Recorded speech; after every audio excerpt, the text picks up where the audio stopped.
अब जो हम लोग नए टॉपिक पढ़ने जा रहे हैं, ये हम लोग टॉपिक पढ़ने जा रहे हैं foreign direct investment. Foreign direct investment, जिसके लिए वर्ड जो यूज होता है, ऐसे कॉमन वे में एक फॉरेन इन्वेस्टमेंट हम लोग वर्ड यूज़ करते हैं। थोड़ा कलर सेलेक्ट कर ले, नया हम जो है सो ये फ्रेश नहीं दिख रहा है, तो हम लोग फॉरेन इन्वेस्टमेंट की बात करने जा रहे हैं।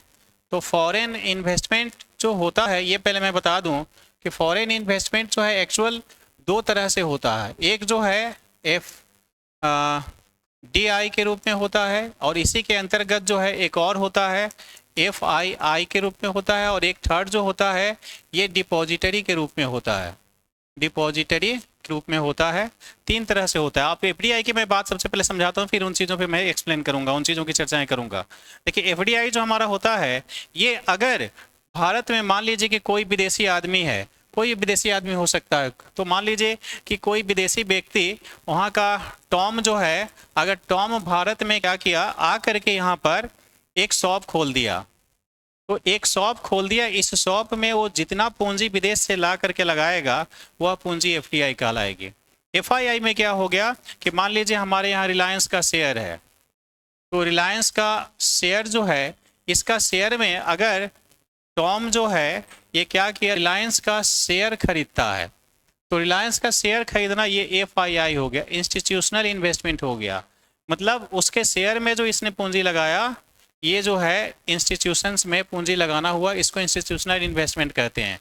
और थर्ड जो हम लोग डिपॉजिटरी की बात कर रहे हैं, ये अगर कोई भारतीय कंपनी विदेशों से पूंजी इकट्ठा करना चाहती है, जैसे ADR एक वर्ड यूज होता है, अमेरिकन डिपॉजिटरी रिसिप्ट यूज होता है।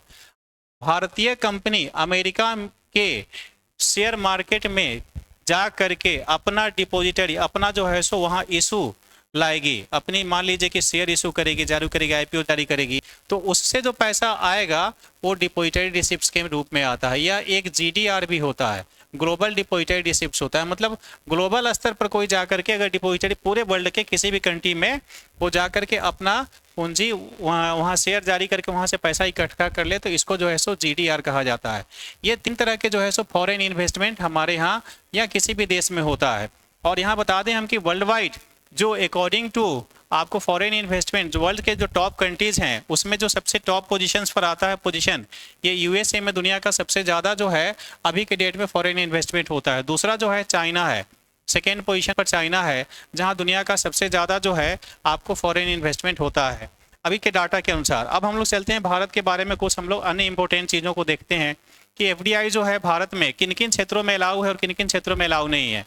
जैसे भारत में मान लीजिए हमारा जो एटॉमिक एनर्जी है, परमाणु ऊर्जा है, इसमें हम लोगों को FDI के अलाउ नहीं किया गया है।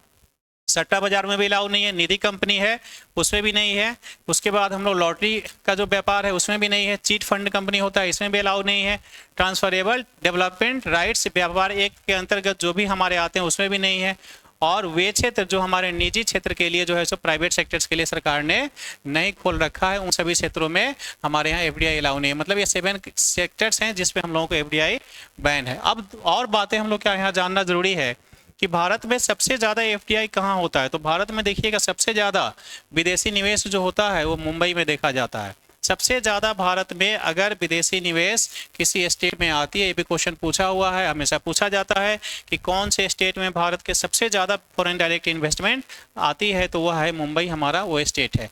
और फिर ये भी क्वेश्चन पूछता है कि सबसे ज़्यादा भारत को FDI कहाँ से आती है, तो उसमें सबसे पहला पोजीशन मॉरिशस का आता है, दूसरा पोजीशन सिंगापुर का है। ये चेंज होते रहता है, आगे पीछे इसमें होते रहता है। और फिर इसके बाद मैं बता दूं US से भी भारत में जो है, USA से भी बड़े मात्रा में भारत में FDI आता है, ये हम लोग देखे गए हैं। मतलब इसका डाटा हम लोगों का बताया जाता है। अब आगे हम लोग देखते हैं कि भारत के किन किन सेक्टर्स में जो है हमारे FDI का शेयर कितना है, कहाँ तक, मतलब किसी भारत में कोई अगर FDI अगर यहाँ एंट्री करता है तो वो कितना जो है सो हमारे यहाँ मतलब आपको FDI अपने यहाँ लगा सकता है, कितना FDI किस किस सेक्टर्स में लाया जा सकता है। जैसे देखेंगे आपकी सबसे जो फर्स्ट हम लोग देख रहे हैं यहाँ कि भारत में ऊपर में जो है सार्वजनिक क्षेत्र के बैंकों की बात की जा रही है, तो सार्वजनिक क्षेत्र के बैंक में हमारे यहाँ 49% FDI अलाउ है। अब एक और बात यहाँ मैं बता दूँ, ये दो तरह से FDI आता है। एक जो है ऑटोमेटिक रूट से आता है, ऑटोमेटिक रूट से आता है, और दूसरा जो है ये गवर्नमेंट रूट से आता है। तो गवर्नमेंट रूट से मतलब इसके लिए सरकार से और आरबीआई से परमिशन लेंगे तभी जो है सो आप भारत में पूंजी लगा सकते हैं, इन्वेस्टमेंट कर सकते हैं। और ये जो मैं बात कर रहा हूँ 49%, यानी कि भारत के किसी भी पब्लिक सेक्टर्स बैंक में जो अलाउ है एफडीआई की वो 49% ऑटोमेटिक रूट से। ये सारा डाटा मैं ऑटोमेटिक रूट्स का बता रहा हूँ। निजी क्षेत्र का बैंक है तो 47%, उसमें 74% एफडीआई अलाउ है। एग्रीकल्चर है तो 100%, खनन है, माइनिंग है 100%। डिफेंस में जो है, अब डिफेंस मतलब सेना मत समझ लीजिएगा, डिफेंस निर्माण की बात हम लोग कर रहे हैं। डिफेंस निर्माण में 100% एफडीआई अलाउड है। मीडिया में भी 100% है, ब्रॉडकास्टिंग में भी 100% है, सैटेलाइट्स में भी 100% है, संचार जिसको टेलीकॉम कहा जाता है, टेलीकॉम में भी 100% अलाउ है। ई कॉमर्स जो है, ई वाणिज्य यानी यहाँ भी 100% है।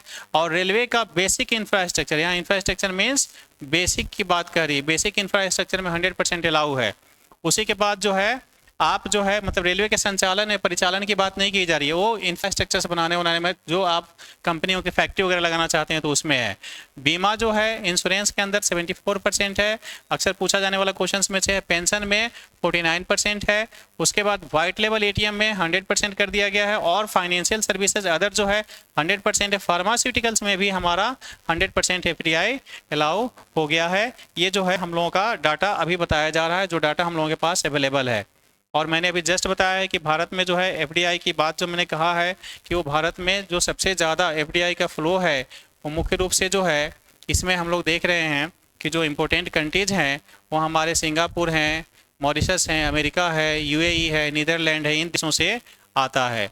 और अभी 2024 के डाटा के अनुसार कर्नाटक हमारा फर्स्ट पोजीशन है, महाराष्ट्र है और थर्ड पोजीशन जो है वो दिल्ली हो गया है, जहां सबसे ज़्यादा हमारे यहाँ एफडीआई का फ्लो देखा गया है।